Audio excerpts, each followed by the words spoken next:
Hello, so currently there's a power cut, so even though I'm filming this now I won't be able to edit it or upload it till all that's finished. So I'm going to do a video on, I think the Romanian M75, but it might be the M74, and again, for power cut I can't even get mobile signal, can't double check the name.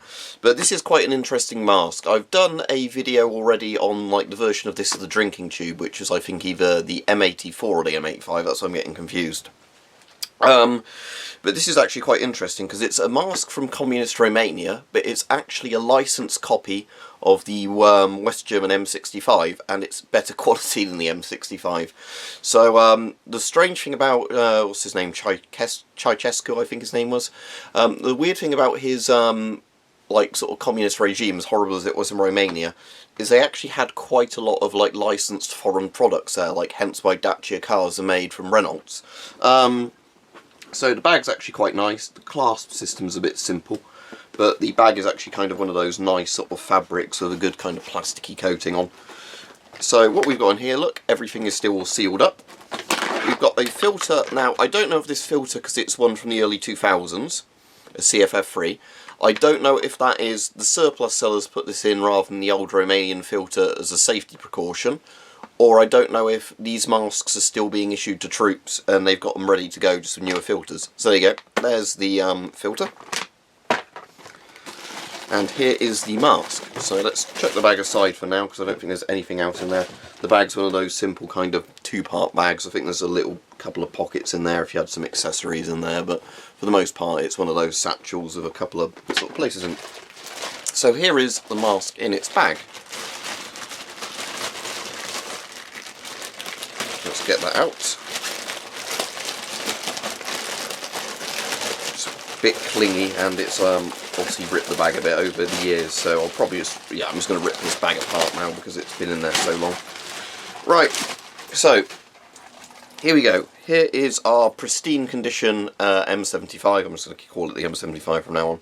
So we've got a voice diaphragm cover there, and you can actually see from that, if I get that off, or sorry, exhale valve cover. So this doesn't actually have a voice diaphragm on it, it's just an exhale valve, my apologies. But you can see there's a bit of polystyrene stuck in there. The reason being that they've kept the shape of the mask by putting a polystyrene bit in the mouth cup. So let's open that up. And yeah, look how crumbly that is. So what I'm going to do is, not on camera, because this is just going to go everywhere, I'm going to put this mask over a bin and try and get all the little polystyrene bits out so I don't breathe those in a minute when I try it on. But anyway, the mask date is 1984. So there we go. This one, again, I don't know if that's going to show up on the camera in the bad lighting, because I can't put ceiling lights on in the power cut. That is 1984 that this mask was produced.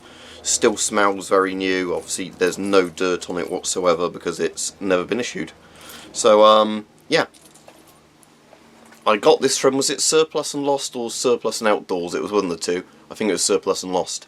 But yeah, so what I'm going to do now, I'm going to actually need a little pin to poke that out, and I can hear what sounds like a power tool in the distance, so maybe the power's back on somewhere, or maybe that's them fixing the power lines. But anyway, let me get the polystyrene out, then we'll carry on the video. Okay, so as you can see, I've managed to get nearly all the polystyrene out. There's still a couple of little bits trapped in there that are inevitably, I think, going to go up my nose. So yeah, polystyrene is not the greatest material for shoving inside a gas mask to keep its shape over the years. If you're like a country, you know, or somebody with quartermaster are going to put them in storage, I know that was a piece of polystyrene professionally done to that size, but please use like a bit of cardboard or something, because it's not going to react with the rubber in the mask, and that stuff tends to at least be kind of solid when you pull it out decades later. I mean, I know a lot of the modern sort of more expensive masks have actually proper face-fitting plastic, kind of almost like, you know, mannequin kind of half faces that they put in the mask to keep their shape. So anyway, exhale valve there with a little protective cover over it, not a voice diaphragm. And intake valve there, pretty simple layout.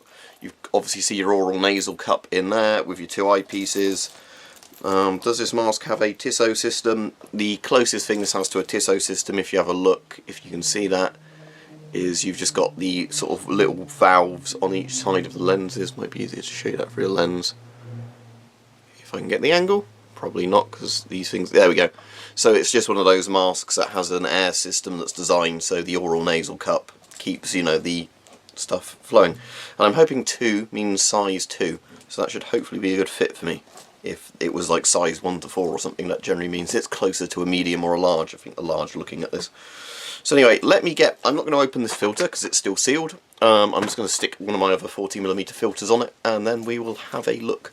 Oh, and also, because Romania copied Western masks, as far as I'm aware, most of the Romanian masks are actually 40mm NATO Stamag. They are not GOST, which is really good. Obviously, if you're getting one of these as a surplus mask and they're in condition like this, because you'll have no issue getting filters for it. Hello, so as you can see, I need a haircut and a bit of a shave, but this mask has one of those like thin rubber neck straps, which is nice. It means you can sort of carry it around without it on your face or in a satchel if you wanted to. So, hoping I don't inhale a load of polystyrene, I'm just going to put the chin sort of rest in there, I think, back in the position it's meant to go in, because obviously the problem with these sort of things is I'm pretty sure that's meant to be on this side of it, not yeah, like I said, to show you what it would look like the other way round, I'm pretty sure it's not that way round. The rubber looks a bit more stretched like that. I'm pretty sure this chin bit goes that way round into the oral nasal cup. Right, so this looks like it's a very straightforward mask with easy to tighten and easy to loosen straps, which is good. They kind of look like M65 straps, just not as kind of, you know, not as rigid, so they should tighten and loosen a bit easier. Let's try the mask on. There's a very interesting smell to it. Not unpleasant, just strange. Right, so let's see if I can tighten this. I can see polystyrene moving about inside. Hoping that doesn't get lodged up my nose.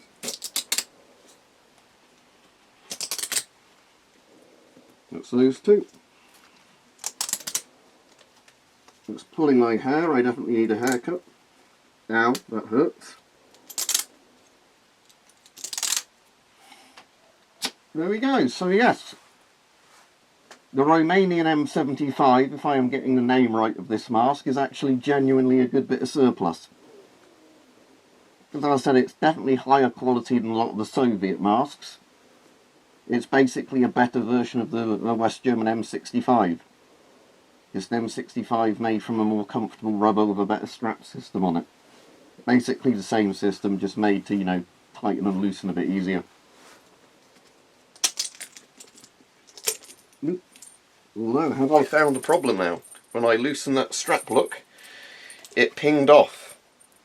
Oh no, I think this has a similar, it's not as bad, it has a similar strap system to that pewter mask sort of system, so what I'm going to have to do is just reattach that. But yes, it's got one of those kind of, yeah, mask designers don't use a strap system like this. It's got friction based little straps.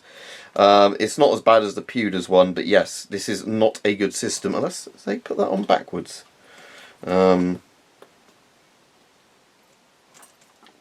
Yes, I think here I found the problem. Or is it? I'm not sure. No, I think that is the correct way round. But yeah, they've this mask has one of these sort of systems where the little roller just sits in a bit like that. So what can quite easily happen is that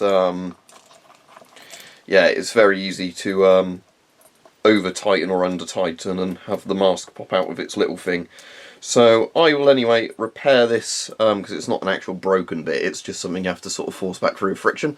So other than the strap sort of at the end pinging off because of the fact that they use one of those weird friction based systems, which if you're a gas mask designer never do that, for obvious reasons, that if that goes wrong in the field, that could be a, you know, a casualty or a fatality for the person wearing it. But yes, other than that it seems very good. It's just a case of, I guess, be very careful tightening and loosening the straps in case they ping off.